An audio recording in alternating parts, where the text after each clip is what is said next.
अखंड मंडलाकरम व्याप्तें चराचरम तत्पदम दर्शितम तस्मै श्री गुरुवे नमः। यहाँ आए हुए सभी महात्माओं चरणों में दास का प्रणाम है। फिकर करे सो बावरा, जिक्र करे सो साध, उठ फरीदे जिक्र कर फिकर करेगा आप। कबीरदास कह रहे हैं तू परमात्मा की जिक्र कर, तेरा फिक्र स्वयं करेगा। फिक्र सबको खा गई, फिक्र सबकी पीर, जो फिक्र का फाका करे वह सच्चा वीर। फिक्र सबको खा जा रही है, फिक्र ही खा जाओ उसको। जो अपने जीवन में दुख है, चिंता है, उसको चबा जाओ, सिबका कर लो उसको।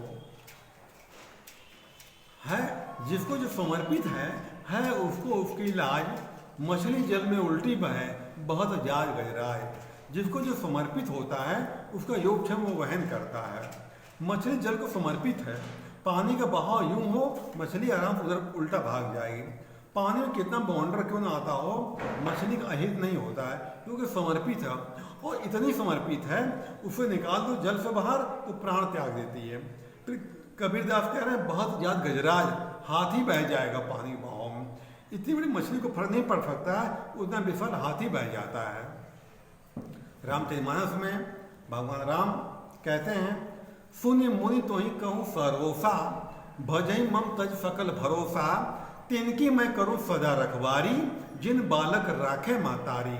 हे मुनि, जो मुझको समर्पित होता है मैं उसका रखवाली ऐसे करता हूँ जैसे माँ बालक की रक्षा करती है। यही बात गीता में भगवान कहते हैं कि जो मुझको समर्पित होता है मैं उसका योगक्षेम वहन कर लेता हूँ। मैं विश्वास होता है और श्रद्धा हमारी होती है।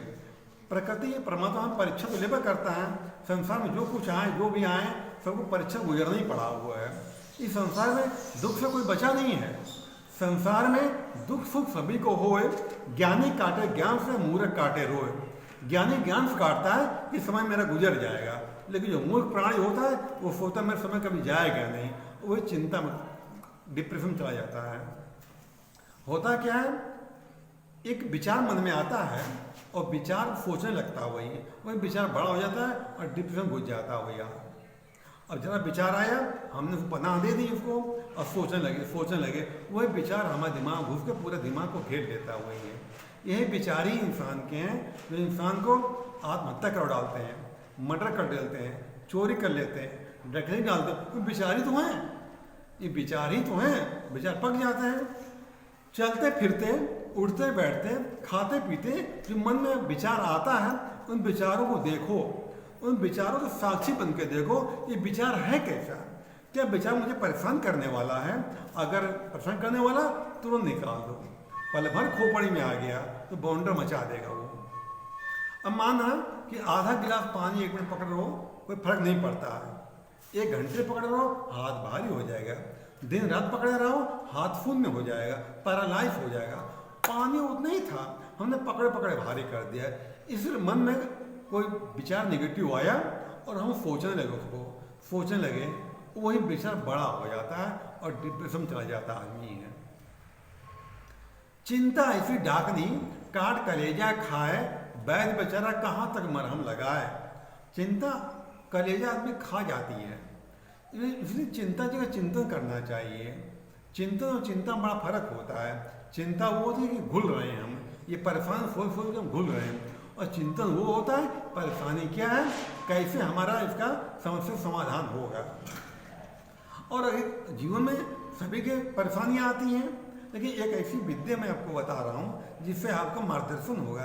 रात में सोते समय परमात्मा प्रार्थना करें, जिसको मानते हैं, जिसके प्रति श्रद्धा आपकी है, वो रात में प्रार्थना करें, ए मेरे मालिक मुझे रास्ता दिखा, मैं क्या करूं, मैं भटक रहा हूं, मेरा मार्गदर्शन करिए। यकीन मानिए वो परमात्मा किस रूप में आकर आपका मार्गदर्शन कर देगा। रूप बदल के आएगा वो। अगर भगवान शंकर की पूजा करते हैं तो त्रिशूल डमरू लेकर नहीं आने वाले, रूप बदलेंगे। हनुमान जी की पूजा करते हैं, गदा लेकर नहीं आने वाले, रूप बदलता है और हमारा मार्गदर्शन कर देता है। एक मैं छोटी कहानी सुनाता हूँ, बहुत प्यारी कहानी है, आप लोग सुने, पसंद आएगी और आपके जीवन में आगे इससे प्रेरणा मिलेगी। एक राजा का मंत्री रिटायर हो रहा था, तो उसने सोचा कि और मंत्री की आवश्यकता हमको है, तो उसने ढिढोरा पिटवा दिया, हमें एक मंत्री की आवश्यकता वहाँ पर है। तो बहुत लोग अपना आवेदन पत्र लेकर के आए और जमा किए वहाँ पर। तो राजा ने देखा बहुत भीड़ लग गई है और एक आदमी चुनना है, चुने कैसे?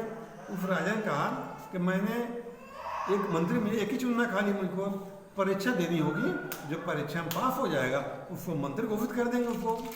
उसने कहा, राजा ने कहा मैंने एक महल बनवाया है और एक ही दरवाज़ा उसमें है, मैं सबको भीतर बंद कर दूंगा, बाहर से गेट बंद कर दूंगा, जो निकल आएगा उसको मंत्री घोषित कर दूंगा।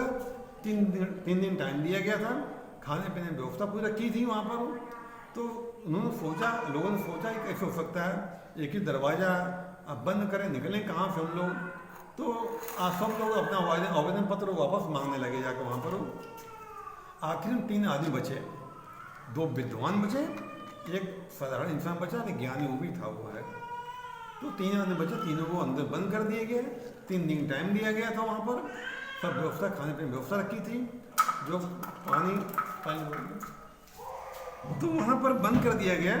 जो विद्वान थे अपने साथ पुस्तक ले गए थे, पोथी पत्र ले गए थे, उसमें देख रहे थे उसमें कोई उपाय मिल जाए, लेकिन कैसे कोई उपाय मिला नहीं उसमें कि अंदर बाहर गेट बंद हो, अंदर खोल लिया जाए। जो तीसरा आदमी था वो लेटा आराम से। विद्वानों का एक तरह खाने खाली आया है और आराम करने आया, हम लोग परिश्रम कर रहे हैं, कुछ कर ही नहीं रहा है। ऐसे ऐसे बीते 3 दिन, तीसरा दिन हुआ तो जो साधारण इंसान था वो आँख बंद करके बैठा हुआ था और 2 विद्वान अपना पोथी पत्र देख रहे थे, कोई उपाय मिल जाए। ये जो बैठा हुआ था अचानक उठा और गया गेट पास, गेट पकड़ा और खोल दिया और बाहर निकल गया। विद्वान बड़ा ताज्जुब हुआ कि कैसे खोल दिया, और जब बाहर निकल गया राजा ने माला पहना दी, ये मंत्री घोषित हमारा हो गई है। तो विद्वानों ने कहा, महाराज ये मंत्री बन गया, हमें कोई दिक्कत नहीं है, इसने खोला कैसे, यह राज बता दे। राजा ने बुलवाया उसको और कहा तुमने कैसे खोला इसको? तो वो बोलता है, महाराज आपने कहा था बाहर गेट बंद कर दिया जाएगा, 3 दिन टाइम दिया गया था, मैंने जो पढ़ाई पढ़ी थी जीवन में ऐसा कोई जिक्र नहीं था इसमें कि बाहर गेट बंद अंदर खोल लिया जाए। कहता है महाराज मैं बैठ गया और लगा परमात्मा पुकारने, ए मेरे मालिक मुझे रास्ता दिखा, मैं क्या करूँ, मैं कैसे खोलूँ, मैं क्या करूँ, कैसे करूँ, मेरा मार्गदर्शन करें। वो कहता है कहते कहते मैं शून्य हो गया, भीतर से आवाज़ आई तू चेक तो कर ले दरवाज़ा बंद है भी कि नहीं। कहता महाराज मैं चेक करने गया था, जरा खोला, खुल गया। असल में राजा ने दरवाजा भिड़का दिया था, केवल बंद कर दिया था। तो कहने का मतलब हमारी समस्या, हमारी हर समस्या हमारे भीतर ही छिपी हुई है, बाहर नहीं छिपी हुई है। अंतरात्मा से पुकार होती है, अंतरात्मा पुकार निकलती है कि हमारे समस्या समाधान कैसे होगा। प्रकृति हमको उत्तर दे रही होती है, हमें संदेश कल भेजना पड़ता है। इसलिए जीवन में कोई समस्या हो, रात में सोते समय परमात्मा प्रार्थना करिए। हमारे 2 मन है, एक चेतन एक अवचेतन मन।